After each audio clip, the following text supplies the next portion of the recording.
صرف 5 منٹ کا مدرسہ قرآن و حدیث کی روشنی میں 17 رمضان المبارک۔ نمبر 1، اسلامی تاریخ۔ بچوں کی تعلیم و تربیت کے سلسلے میں فکر مند رہنا۔ حضرات صحابہ اکرام رضی اللہ عنہم دین اور علم دین کی حقیقت و اہمیت سے اچھی طرح واقف تھے، اس لیے وہ اپنے بچوں کو علم دین سکھانے کی بہت فکر کرتے تھے۔ جو ہی ان کی عمر سیکھنے کی ہوتی فوراً ان کو علم دین حاصل کرنے میں لگا دیتے۔ حضرت عبداللہ بن زبیر رضی اللہ عنہ ایک جلیل القدر صحابی ہیں۔ ان کے 4 لڑکے تھے، خبیب، حمزہ، عباد اور ثابت۔ ثابت ان میں سب سے چھوٹے تھے۔ یہ چاروں اپنے نانا کے یہاں دیہات میں رہتے تھے اور اونٹ چرایا کرتے تھے۔ ایک مرتبہ ثابت نے اپنے بھائیوں سے کہا کہ چلو ہم سب اپنے والد کے پاس چلتے ہیں۔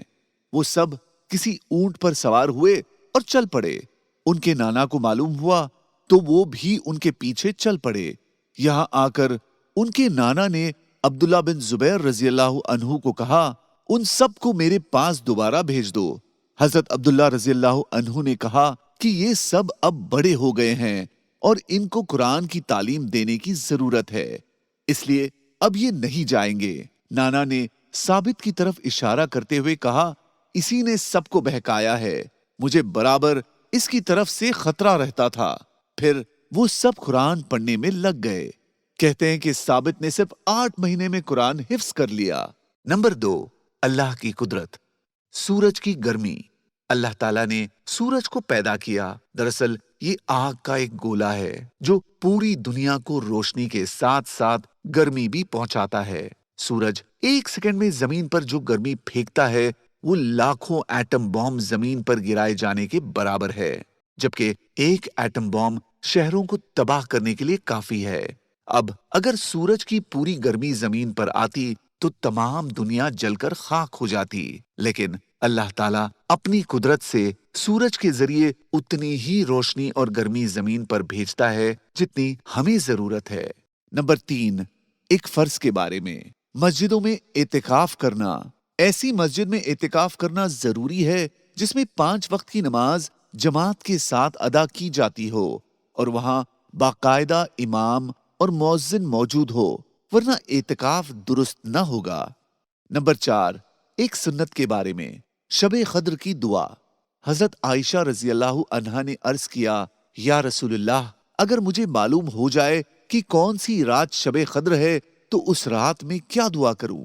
رسول اللہ صلی اللہ علیہ وسلم نے فرمایا، یہ دعا کرنا، اللہم انک عفو کریم تحب العفو فاعف عنی۔ ترجمہ، اے اللہ، بے شک تو معاف کرنے والا اور کرم کرنے والا ہے، معاف کرنے کو پسند کرتا ہے، لہٰذا مجھے بھی معاف فرما دے۔ نمبر 5، ایک اہم عمل کی فضیلت، مردوں کو ثواب پہنچانا۔ ایک شخص نے رسول اللہ صلی اللہ علیہ وسلم سے عرض کیا، میری والدہ کا انتقال ہو گیا ہے، اگر میں ان کی طرف سے صدقہ کروں تو کیا ان کو فائدہ ہوگا؟ رسول اللہ صلی اللہ علیہ وسلم نے فرمایا، ہاں۔ تو اس شخص نے کہا، میرا ایک باغ ہے، میں آپ کو گواہ بناتا ہوں کہ میں نے اپنی ماں کے ثواب کے لیے اس کو صدقہ کر دیا۔ نمبر 6، ایک گناہ کے بارے میں۔ کسی پر تہمت لگانا بہت بڑا گناہ ہے۔ قرآن میں اللہ تعالیٰ فرماتا ہے، جو شخص کوئی چھوٹا یا بڑا گناہ کرے پھر اس کی تہمت کسی بے گناہ پر لگا دے تو اس نے بہت بڑا بہتان اور کھلے گناہ کا بوجھ اپنے اوپر لاد لیا۔ نمبر 7، دنیا کے بارے میں۔ یہ مال سرسبز اور خوشگوار ہے۔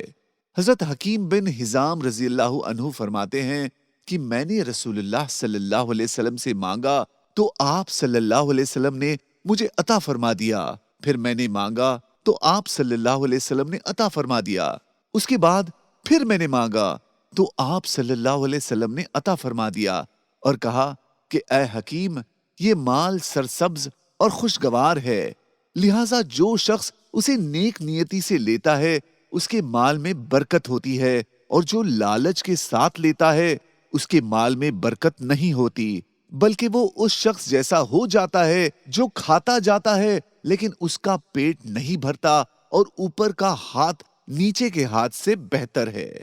نمبر 8، آخرت کے بارے میں۔ جنت میں مومن کا بنگلہ۔